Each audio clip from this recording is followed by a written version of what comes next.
Attention on deck. Your instructor is a Top Gun graduate with real-world experience in every mission aspect you will be expected to master. His exploits are legendary, and he's considered to be one of the finest pilots this program has ever produced. What he has to teach you may very well mean the difference between life and death. I give you Captain Pete Mitchell, call sign Maverick.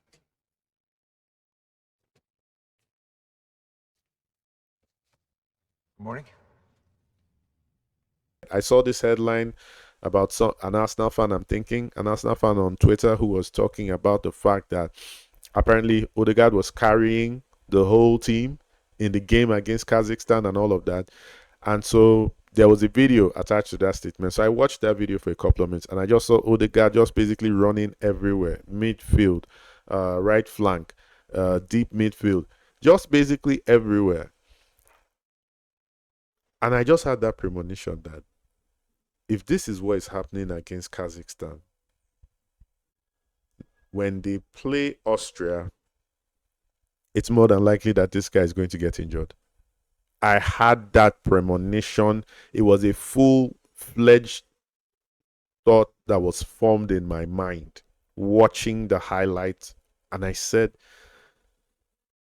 the way this guy is carrying this whole action by himself, right?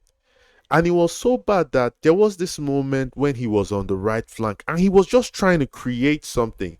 And he actually had a fellow national next to him. And he kind of like just danced between these three people and he laid the ball off to the colleague, yeah? And the colleague gets the ball. He doesn't even let Odegaard make a better run. He doesn't even let Odegaard come out from that corner with those three players. He just received the ball from Odegaard, just gave it a thought for like 2 seconds and gave the ball right back to Odegaard, who obviously received the ball and began to try to wiggle out of that corner again.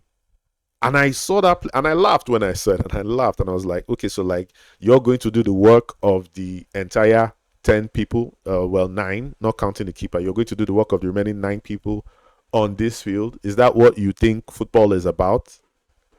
And at that moment, it just occurred to me that by the time you guys are facing Austria, which is just Germany's younger brother, as far as I'm concerned, that somebody in that team is just going to be like, this is the main guy. If we hack this guy, these guys won't have any other thing to play. And several days later, I open my feed and guess what? Somebody has delivered a crunching tackle on Odegaard and he's injured. And I was like, I literally had this the way it happened was literally the line of thought that I had watching the highlights of him play against Kazakhstan. Exactly the same thing. They got into the game against Austria and some guy just goes like, this guy is the only guy in this team that is ready to play. The rest of this squad is us. And here's another thing. In that game against Kazakhstan, when he was not on the flanks and was more in the central of the midfield, I actually looked on the field because I was looking at is Haaland even in this game? And I saw Haaland, and Haaland was just doing what Haaland normally does, just waiting. He was just watching Odegaard running up and down, but he was just hovering somewhere, just waiting that if this ball comes to me, the ball comes to me. If it doesn't come to me, whatever, man. I'm just trying to say that hopefully Odegaard will learn from this. I'm not saying he's responsible for his own injury, right? But if you say you want to carry the responsibility of everybody else, guess what? Everybody else will give you their responsibility. Just like the guy he gave the ball to in the match against Kazakhstan. And the guy didn't even try and make any play. He just gave it right back to him. And I laughed when that happened. Like, I literally laughed because I'd already been seeing the trend that everybody else on this field is just faffing around, that we're waiting for Odegaard to do something. And Less than a couple of frames later, Odegaard is just dribbling, and he just gives the guy the ball, and the guy just holds the ball and just looks left and right. He doesn't even say, let me find another person to draw into this play. He just gave it back to Odegaard, and Odegaard received the ball back and continued. And it was so clear that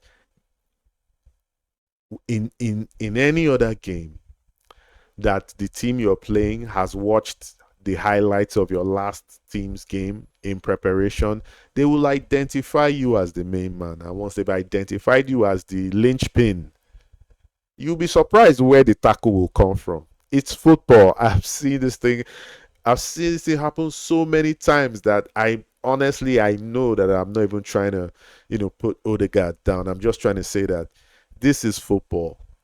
When you try and you can't carry the whole team, you've got to get the rest of the team to play their part. If you're trying to carry the whole team, your opponents will quickly identify you that this is the guy.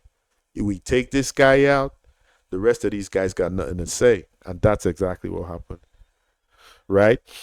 But that injury aside, Arsenal face a crucial run of fixtures. They face Tottenham this weekend, and then they face Atlanta in the Champions League, and then they face Manchester City. Odegaard is going to miss all these games, without a doubt. It's definite already. He's missing all these games. So here's what I'm going to say about Arsenal right now.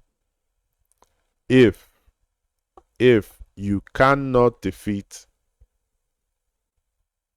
Tottenham, if you cannot get a result at Atalanta in the Champions League, if you cannot get a result at the Etihad a week come this weekend, that's fine. Because all you tell us is that you have no business saying you're in the title race. And that's not to say that you could lose all these 3 games and you would be out of the title race, but certainly that will speak to the one thing that I believe Mikel Arteta still has to solve with his Arsenal team, no matter how many high-quality players he has. And that issue is mentality.